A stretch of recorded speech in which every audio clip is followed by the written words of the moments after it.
একবার এক লোক রাসূল সাল্লাল্লাহু আলাইহি সাল্লামের কাছে আসলো, বলল, হে আল্লাহর নবী, যখন আমি আপনার সাথে থাকি তখন আমার মন প্রচণ্ড খুশি থাকে, কিন্তু যখন আমি আমার পরিবারের কাছে যাই তখন আমি আপনাকে মিস করা শুরু করি।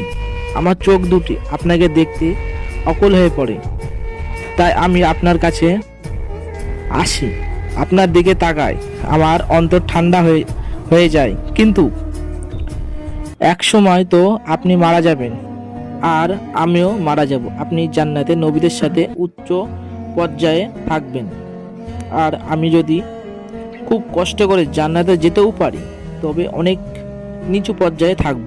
হে আল্লাহর নবী, আপনাকে ছাড়া কিভাবে জান্নাত আসলেই জান্নাত হতে পারে?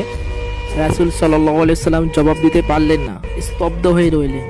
জিবরাইল আলাইহিস সালাম উত্তর দিতে আসমান থেকে নেমে আসলেন, বললেন, আপনার অনুসারীদের বলুন, মানুষ তো তার সাথেই জান্নাতে থাকবে যাকে সে দুনিয়াতে আল্লাহর জন্য ভালোবেসেছিল।